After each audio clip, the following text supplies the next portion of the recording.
لا حول ولا قوة إلا بالله العلي العظيم.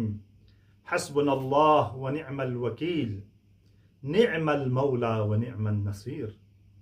أعوذ بالله من الشيطان الرجيم. بسم الله الرحمن الرحيم. الحمد لله رب العالمين، بارئ الخلائق أجمعين، باعث الأنبياء والمرسلين، خالق السماوات والأرضين. ثم الصلاة والسلام على سيدنا ونبينا حبيب إله العالمين أبي القاسم محمد، اللهم صل. ثم الصلاة والسلام على أهل بيته الطيبين الطاهرين المعصومين المقربين المنتجبين، ولا سيما بقية الله في الأرضين، فلعنة الله على أعدائهم أجمعين إلى يوم الدين، آمین رب العالمین. اما بعد، محترم ناظرین و سامعین کرام، جیسا کہ آپ جانتے ہیں قرآن کریم میں فضیلت کے معیار کے عنوان پر ہماری گفتگو جاری ہے. گزشتہ بیان کیا کہ دنیا کے تمام خوبیوں کا خلاصہ اگر کیا جائے تو 4 فضائل میں اس کا خلاصہ کیا جا سکتا ہے.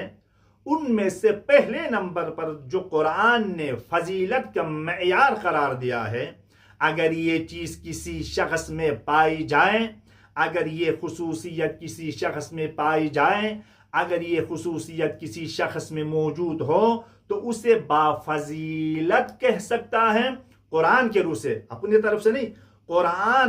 قرآن کلام پروردگار ہے، قرآن کلام اللہ ہے، قرآن اللہ کا کلام ہے. اس میں کسی شک و تردید کی گنجائش نہیں ہے. لا ریب فیہ، اس میں شک کی گنجائش نہیں ہے.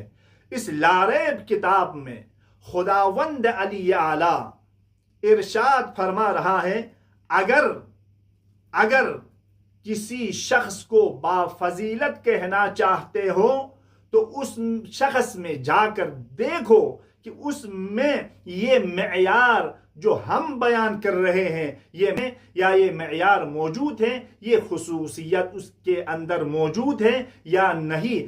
اگر یہ خصوصیت، یہ صلاحیت اس کے اندر موجود ہو تو اسے بافضیلت انسان کہہ سکتا ہے. ان میں سے پہلے نمبر پر جو قرآن نے کہا کہ کیا ہے؟ علم ہے. علم کسی میں اگر موجود ہے، العلم نور یقذفہ اللہ فی قلبہ من یشاء.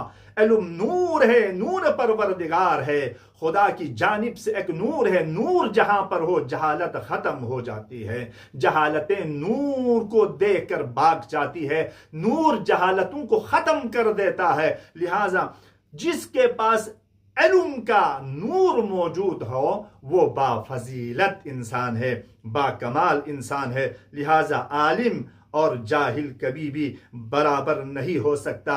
عالم کو فوقیت حاصل ہے، عالم کو برتری حاصل ہے.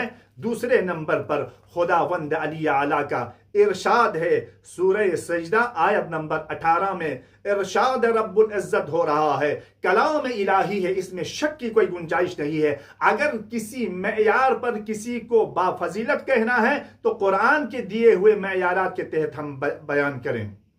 قرآن کے دکھائے ہوئے ان اصولوں کے ذریعے سے، ان اصولوں کے توسط سے، ان اصولوں کو مد نظر رکھتے ہوئے ہم کہیں کہ یہ شخص بافضیلت. بسم اللہ الرحمن الرحیم. افمن کان مؤمنا کمن کان فاسقا لا یستوون. ارشاد رب العزت ہے، فاسق اور مؤمن کبھی بھی برابر نہیں ہو سکتا. لہذا فاسق اور مومن کبھی بھی برابر نہیں ہو سکتا. پس اگر کسی کو بافضیلت کہنا ہے، کسی کو قرآن کے دیے ہوئے معیارات کے تحت ہم بافضیلت انسان کہہ سکتا ہے، تو قرآن نے دوسرے نمبر پر جو معیار دیا ہے وہ کس عنوان پہ، کس فضیلت کے تحت؟ کہا ایمان کے فضیلت کے مطابق، جس میں اگر ایمان ہو، جس شخص میں ایمان ہو، وہ شخص با فضیلت انسان ہو سکتا ہے۔ قرآن انشاءاللہ آنے والی نشست میں مزید اس پر گفتگو کریں گے، تب تک کے لیے فی امان اللہ، التماس دعا۔